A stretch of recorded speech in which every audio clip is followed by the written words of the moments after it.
மக்கள் போற்றும் மகத்தான தளபதிக்கு மக்களால் கிடைத்த வெற்றி சின்னம் விசில் சின்னம். இது நம்ம சின்னம். இவன் YBM பாலாஜி, கொளத்தூர் தொகுதி, தமிழக வெற்றி கழகம். எதிரணி திமுக அணி கட்சிகளை தோற்கடிக்கக்கூடிய சீட்டுகளின் பெர்சன்டேஜ் மினிமம் ஆகும். அப்போ அந்த பெரிய அணியில் நிற்கும் போது இவங்களுக்கு வெற்றி வாய்ப்பு அதிகமாகும். எத்தனை சீட்டு ஸ்டாலின் கொடுக்குறாரோ அதில் 80% வரை வெற்றி பெற முடியும். அதிமுக அணி அவங்களுக்கு 2 முறையும் காலவாரி விட்டுட்டு மீண்டும் அதிமுக அணிக்கு போனாங்கன்னா அதிமுக அணியை பொறுத்தவரையில் இவங்களுக்கு அந்த ஓட்டு டிரான்ஸ்ஃபர் ஆகுமாங்கிறது பெரிய கேள்வி. தேமுதிகவுக்கு ஒரு 5 விழுக்காடு குறைஞ்சாலும் 40 விழுக்காடு எடுத்து தேமுதிக வெற்றி பெற முடியும்.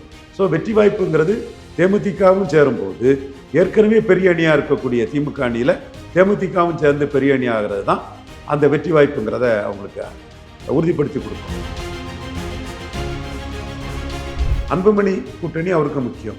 ஏன்னா சௌமியா அன்புமணியோ இங்கே எடப்பாடியில் 10.5 வச்சோன்னா அவர் சிக்கலாகிப்போம். ஸோ அவங்கள்ட்ட காம்ப்ரமைஸ் பண்ணி அவங்கள கையில் எடுத்துட்டாரு. ஸோ எடப்பாடியில் உறுதி வெற்றி 70,000 ஓட்டெலாம் லீடு வருவார். 93,000 ஓட்டு வந்திருக்காரு கடந்த முறை. ஆமாம், இப்போ ராமதாஸ் இல்லை, 75 வரமாட்டாரா? இவர் கூட்டணியில் இருந்தவங்க தேமுதிக, இவங்களை பிறந்தள்ளிக்கிட்டு பாஜக கூட்டணியில் இருந்த பாமகவுக்கு ராஜ்யசபாங்கிறார். இவங்களுக்கு ராஜ்யசபானாலே பாமக கோவப்பட்டு ஓடிடுவாங்களோன்னு எரிச்சல் பட்டார். இதெல்லாம் தெரியும் தேமுதிகவுக்கு. அந்த காட்சிகளெல்லாம் அவங்க பார்த்துட்டாங்க.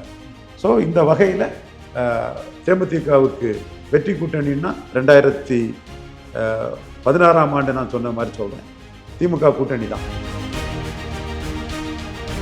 எடப்பாடி பழனிசாமி OPS நீக்கத்தால் பலகீனம் அடைஞ்சிருக்காரு. அது பார்லிமெண்ட் அசம்பிளின்னா அதை ஒப்பிட்டு அதை கடந்து போக முடியாது. OPS என்ன சாதிச்சிட்டாருன்னு கேட்டால் அவர் ஒரு தொகுதியில் நின்று சுமார் 1 விழுக்காடுங்கிறதெல்லாம் வாங்கியிருக்காரு.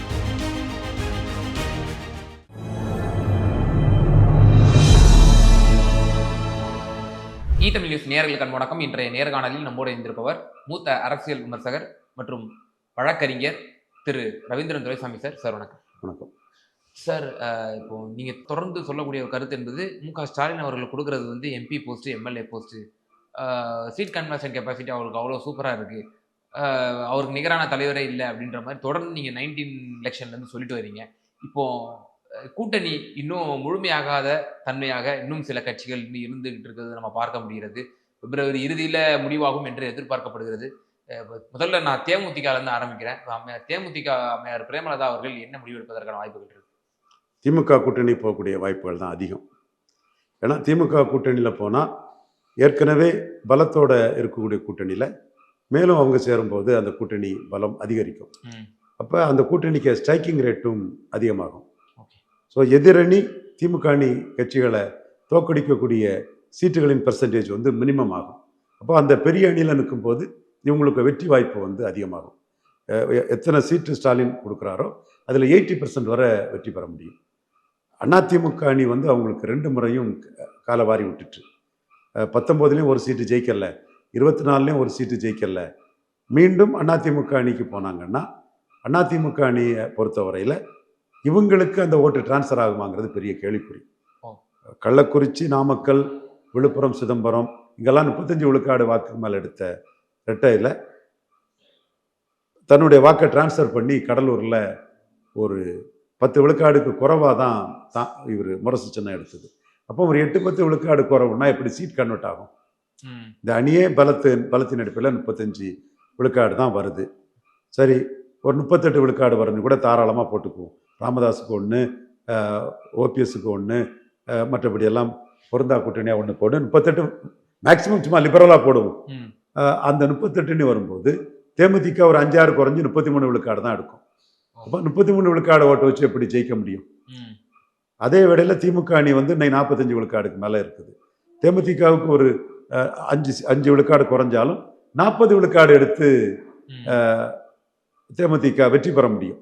ஸோ வெற்றி வாய்ப்புங்கிறது தேமுதிகவும் சேரும்போது ஏற்கனவே பெரிய அணியாக இருக்கக்கூடிய திமுக அணியில் தேமுதிகவும் சேர்ந்து பெரிய அணி ஆகிறது தான் அந்த வெற்றி வாய்ப்புங்கிறத அவங்களுக்கு உறுதிப்படுத்தி கொடுக்கும். இதைத்தான் நாம் சொன்னோம். திமுக காங்கிரஸ் 40% இருக்கிறாங்க, தேமுதிக 8 விழுக்காடு அங்கே போனால் 48 கிளீன் ஸ்வீப்பாக இருக்கும். கேப்டன் விஜயகாந்த் தான் தமிழ்நாட்டின் நிர்ணய சக்தி ஆயிடுவார். மூப்பனாருக்கு அந்த பழைய பொசிஷனில் புரட்சி தலைவியும் கலைஞரும் அவரை முக்கியத்துவம் கொடுக்க வேண்டிய நிலைமைக்கு வரும்னு சொன்னோம். அவங்க மக்கள் நல கூட்டணின்னு போயிட்டாங்க. இப்போவும் நாம் அவங்களுக்கு எது நல்லதோ அதை சகாதேவ மாதிரி சொல்லிட்டோம். பட் அவங்க வந்து சீட் ஷேரிங்கில் டிஎம்கேட்ட கொஞ்சம் ஹார்ட் பார்கெனிங் பண்ணுறாங்க. என்னை பொறுத்தவரை அவங்களுக்கு இந்த இடத்துக்குள்ள வெற்றி பெற்றால் 29 அவங்களோட ஸ்டேக்ஸ் வந்து ரொம்ப உயர்வாக இருக்கும். அது மட்டும் இல்லை, இந்த அணியில் அவங்களோட எக்ஸ்போசரும் அதிகம் கிடைக்கும். ஈவன் அதர்வைஸ் தெலுங்கு தாய்மொழி மக்கள் வாக்குகள் வந்து திமுகவுக்கு கன்சால்டேட் ஆகுது. 2024க்கு முன்னாடி 80 விழுக்காடு அருந்ததியர் ஓட்டு, 80 விழுக்காடு நாயுடு ஓட்டு ஈரோடு கிழக்கில் கன்சால்டேட் ஆச்சு. அதுக்கு பிறகு இப்போ நாம் தமிழர் சீமானால 100% நாயுடு அருந்ததியர் ஓட்டு வந்து கன்சால்டேட் ஆயிடுச்சு. என்றாலும் அபண்டன் காஷன் தேமுதிக விஜயகாந்த் செல்வாக்கு, எல்லா ஜாதிகளிடம் விஜயகாந்துக்குள்ள செல்வாக்கு, பிரேமலாத பிரச்சார பலம், ஒரு கன்சால்டேஷன், இதெல்லாம் நம்பி அவங்க திமுக வந்து இந்த கூட்டணியை எதிர்பார்க்குறாங்க. ஸோ இவங்களுக்கும் ஒரு வெற்றி இன்னைக்கு ரொம்ப அவசியமாகுது. ஓகே, இவர் என்ன அமைச்சர் வேலு அவர்கள்ட்டெல்லாம் பேசிகிட்டு இருக்கும்போது அவர் ஸ்டாலினுக்கு பெருமையாக என்ன சொல்கிறாருன்னா, நாங்கள் எங்கள் கட்சியை எப்படி பார்க்கமோ அதே மாதிரி கூட்டணி கட்சியும் வெற்றி பெற செய்வோம்னு சொல்கிறாரு. அதே மாதிரி செந்தில் பாலாஜி எல்லாம் கொங்கு மண்டலத்தில் ரொம்ப நுணுக்கமாக களமாடி அரசியலில் வந்து தன்னை நிலைநாட்டதுக்கு திமுக சார்பாக நிற்கக்கூடிய கூட்டணி கட்சிகளையும் வெற்றி பெற செய்யக்கூடியவர். EVKS இளங்கவனுக்காக அவர் உழைத்த உழைப்பு, பட்டி கலாச்சாரம் விமர்சனம் இருந்தாலும் அதை நம்ம நேரில் பார்க்குறோம். ஸோ இதெல்லாம் வந்து தேமுதிகவுக்கு ஒரு முடிவெடுக்கிறத வந்து இன்ஃப்ளூயன்ஸ் பண்ணு நான் கருதுறேன். தேமுதிக அந்த உடவை தவறிழைக்க மாட்டாங்கன்னு தான் என்னோட. எடப்பாடி ரொம்ப கவனமா இருப்பார்ல, தேமுதிக அந்த அணிக்கு போயிடக்கூடாது, கூடுதல் பலத்தை வந்து திமுகவுக்கு ஏற்றிடக்கூடாது, நம்ம எப்படியாவது நம்ம பக்கம் கொண்டு வரணும்னு சொல்லி அவரும் ஒரு வியூகம் வகுப்பார்ல. இல்லை நீங்க என்ன சொல்றீங்கன்னா EPS அந்த எண்ணத்துல இல்லை, ஆனால் மற்ற தலைவர்கள் ஒரு சிலர் அப்படி இருக்காங்கன்றீங்க, அது என்ன கணக்கு? அதாங்க, EPS நம்பி ஊடகத்தில் பேசக்கூடிய நண்பர்கள் பாவம் தான். அவர் வந்து 2024 பாஜக மைனஸ்னாரு, CV சண்முகம் சொன்னார், ஜெயக்குமார் சொன்னார், செங்கோட்டையன் சொன்னார். ஆனால் சட்டமன்றத்துக்கு ஏன் வந்தார்? ஆர்டி டீம், அண்ணாமலை எல்லாம் வந்து சீமான சிஎம் கேண்டிடேட்டாக ப்ரொஜெக்ட் பண்ணிடுவாங்கன்னு அச்சத்தில். அப்படி நடந்தால் 18 ப்ரொஜெக்ட் பண்ணால் 26, நம்ம வெறும் 20 வந்து 150 160 இடத்துக்கு மேலே 3வது போய் மோசமாக டெபாசிட் இழக்கக்கூடிய அளவுக்கு ஆயிரம்னு பயந்து தான் வந்தார். 3வது இடம் இல்லை, டெபாசிட் போயிடும் நூற்றுக்கணக்கான தொகுதிகளில். நான் இந்த இடத்துல கூட மீதி ஒரு 84 தொகுதிகளில் தெளிவாக வன்னியர் பெல்ட்டு, வெள்ளாளக்கொண்டர் பெல்ட்டுக்குள்ளே எடப்பாடி வந்து 2வது வருவாருங்கிறத, குறிப்பாக 2வது வருவாருங்கிறத தரவுகளின் அடிப்படையில் தான் நான் என்னோட கருத்தை முன்வைக்கிறேன். ஸோ அப்போ 3வது போய் டெபாசிட் இலக்க 150 தொகுதிக்கு மேலே ஆகுங்கிற ஒரு சூழ்நிலையில் 2வது இடத்தை உறுதி பண்ணதுக்கு தான் பிஜேபியிட வந்திருக்காரு. அசம்பிளிலே வராதவர் இங்கே வந்திருக்காரு. ஸோ அவர் இப்போ அன்புமணி கூட்டணி அவருக்கு முக்கியம். ஏன்னா சௌமியா அன்புமணியோ இங்கே எடப்பாடியில் 10.5 சொன்னால் அவர் சிக்கலாகி போகணும். ஸோ அவங்கள்ட்ட காம்ப்ரமைஸ் பண்ணி அவங்கள கையில் எடுத்துட்டாரு. ஸோ எடப்பாடியில் உறுதி வெற்றி, 75,000 ஓட்டுலாம் லீடு வருவார். அடுத்து வந்து எங்க 93,000 ஓட்டு வந்திருக்காரு கடந்த முறை. ஆமாம், இப்போ ராமதாஸ் இல்லை, 75 வரமாட்டாரா? நிச்சயமா அந்த வன்னியர் சமூகத்தினுடைய.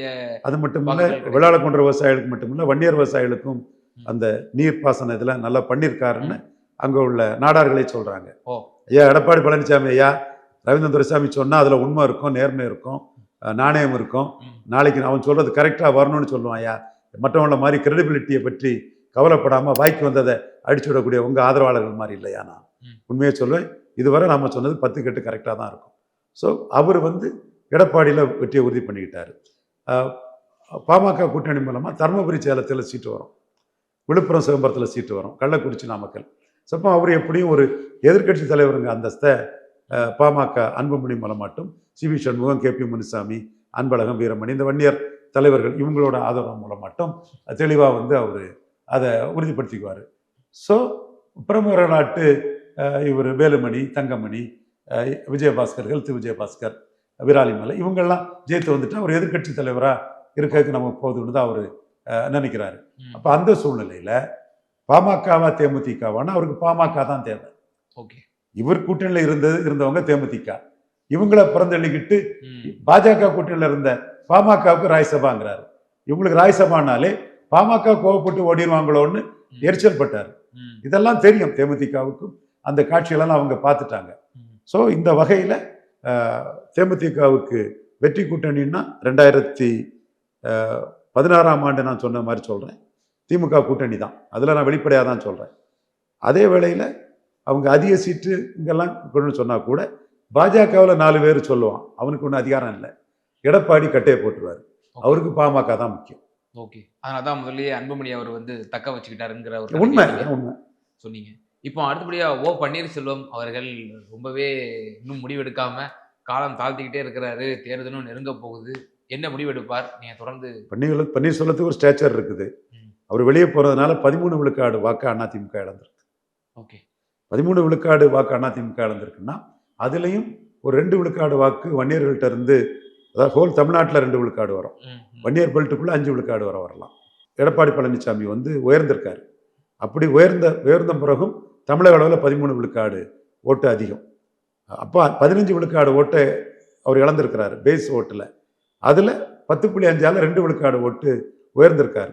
ஸோ 13 விழுக்காடு ஓட்டு லாஸ். பார்லிமெண்ட் வேற, அசம்பிளி வேறங்கிறதெல்லாம் நொண்டி குதிரைக்கு சறுக்குன சாக்கு. இருட்டை கொண்டு ஓட்டை அடைக்கிறது. மேடை தெரியாதவன் ஆட தெரியாத மேடர் போனல்னு சொன்னாராம். பார்லிமெண்ட்டுக்கும் அசம்பிளிக்கும் வித்தியாசம் இருக்கு, நான் மறுக்க வரல. ஆனால் இந்த இதுக்கு என்ன பதில் சொல்றீங்க? சீமானுக்கும் பிரைம் மினிஸ்டர் கேண்டிடேட் இல்லை, உங்களுக்கும் பிரைம் மினிஸ்டர் கேண்டிடேட் இல்லை. சீமான் உங்களை புதுச்சேரியில் 4வது தள்ளிட்டாரு. சீமான் உங்கள் கேண்டிடேட் பவர்ஃபுல் மீனவ சமூக கேண்டிடேட், மீனவ சமுதாய சார்பாக ஒரு பெரிய போஸ்டெல்லாம் வாங்கியிருக்கார், வாழ்த்துக்கள். அவர் வந்து கேண்டிடேட்டாக நிற்கும் போதே சீமான் 4வது தள்ளிட்டார்.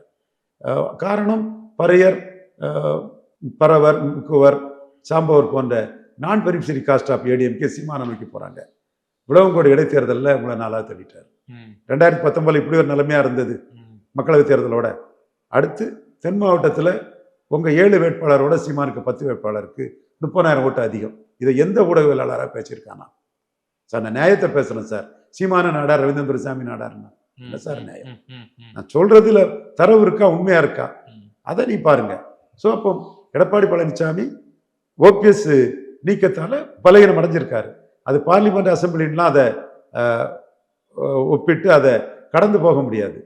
ஸோ ஓபிஎஸ் என்ன சாதிச்சுட்டாருன்னு கேட்டால் அவரு ஒரு தொகுதியில் நின்று சுமார் 1 விழுக்காடுங்கிறதான் வாங்கியிருக்காரு. மறவர்கள் மத்தியில் இமேஜ் இருக்குது. யாதவர், நாடார் போன்ற ஜாதிகள் மத்தியில் பெரிய எதிர்ப்பு இல்லை அவருக்கு. ஸோ அவர் திமுகவுக்கு ஒரு பெனிஃபிஷியல் அலையன்ஸாக இருப்பார். அவருக்கு சென்டிமெண்ட் இதெல்லாம் கொடுக்கணும்னா வேறு என்ன முடிவு எடுக்கணும்னாலும் அவருக்கு முடிவு இல்லை.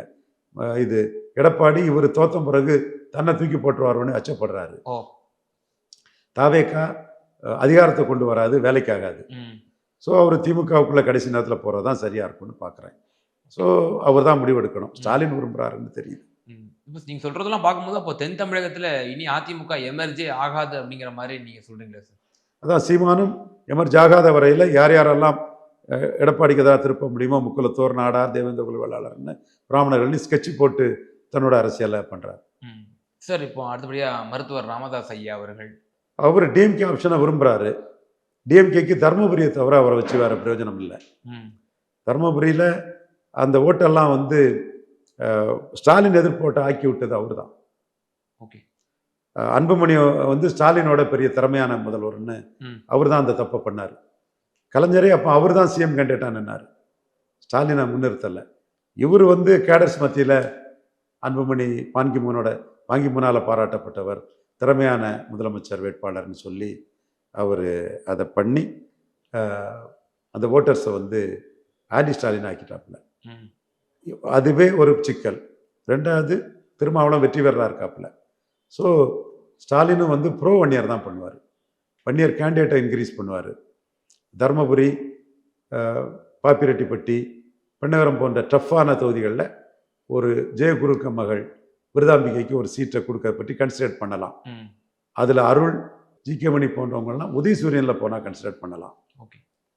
பாமகவுக்கு ஒரு கூட்டணி அங்கீகாரம் கொடுத்து காந்திக்கெல்லாம் டிக்கெட் கொடுத்து அது திருமாவளமாக அதை வாய்ப்பு இல்லைன்னு தான் நினைக்கிறேன். ஸோ அப்போ அவர் தனியாக கேண்டிடேட் போடணும். இப்போ அவர் அகெயின்ஸ்டாக அன்புமணிக்கு அகெயின்ஸ்டாக கேண்டிடேட் போடும்பொழுது நிச்சயமாக அது டிஎம்கேக்கு ஒரு அட்வான்டேஜாக நீங்கள் இதை பார்க்குறீங்களா சார்? எந்த அளவுக்கு அவர் தாக்கு பிடிச்சி நிற்பாருங்கள் எனக்கு சந்தேகம் இருக்கு. அவர் பிடியை அன்புமணிகிட்ட கொடுத்தது தப்பு. ஓகே. கலைஞர் ஸ்டாலின்கிட்ட முழுப்பிடியும் கொடுக்கல, இவர் முழுப்பிடியும் அன்புமணிகிட்ட கொடுத்துட்டார். நாம அவரால் தான் பாப்புலர் ஆனோம், அதுக்கு நன்றியை காட்டிக்கிறோம். அவர் இல்லைனா நம்ம அறிவாற்றல் தமிழக அளவில் வந்திருக்காது. மாவட்ட அளவில் எங்கள் ஐயா தாழ்லிங்க நாடார் அவர் தான் நம்மளை பொது வாழ்க்கையில் அறிமுகப்படுத்தி ஆளாக்குனது. தமிழக அளவில் அந்த அனுபவமும் அந்த துணிச்சலும் ராமதாஸுக்கே பயன்பட்டது. நிறைய விஷயங்களை சொல்லலாம், வேண்டாம் இப்போ. பட்டு அவருடைய அரசியல் உச்சத்தில் இருக்கும்போது அவர் நடந்து கொண்ட விதம் இன்னைக்கு அவரை ஆட்டி படைக்குது. நாம் அவர் கூட கண்டினியூ பண்ணியிருப்போம்னா அவருக்கு இப்படி ஒரு பொசிஷன் வந்திருக்காது. அவர் அன்புமணிக்கு குரு போட்டி, வேல்முருகன் போட்டி, அப்படி நிறைய போட்டியாளர் வருவாங்கங்கிறதுக்காக அன்புமணியை முழுமையாக எம்பவர் பண்ணிட்டார். ஓகே. அது பண்ணின பிறகு அப்புறம் சௌமியா அன்புமணி அவங்க எமிஷன் லீடர்ஷிப் குவாலிட்டி உள்ளவங்க. வந்தவாசி கிருஷ்ணசாமிக்கு மகா, விநாயகம் பெரிய ஒரு எல்லை போராட்ட வீரர், அவங்களோட பேத்தி.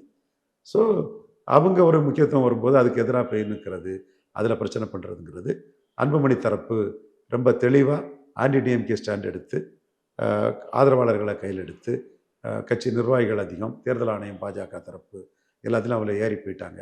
இப்போ இவர் ரவிராஜ் இருக்கிறாரு, முத்துக்குமார் இருக்கிறாரு, புத்த அருள்மொழி இருக்கிறாரு. எல்லாமே இருந்தாலும் கூட அவருக்கு கேண்டிடேட் போட்டு களத்துக்குள்ளே நிற்க முடியுமாங்கிறது ஒரு கேள்விக்குறியாக தான் இருக்குது. நிச்சயமா சார். தேர்தல் நெருங்கி கொண்டிருக்கிறது. இந்த கூட்டணி கடகங்கள் சம்பந்தமாக ரொம்ப டீட்டெயிலாக உங்களோட அனாலிசிஸை பாருந்தீங்க. ரொம்ப நன்றி. மக்கள் போற்றும் மகத்தான தளபதிக்கு மக்களால் கிடைத்த வெற்றி சின்னம் விசில் சின்னம். இது நம்ம சின்னம். இவன் YBM பாலாஜி, கொளத்தூர் தொகுதி தமிழக வெற்றி கழகம்.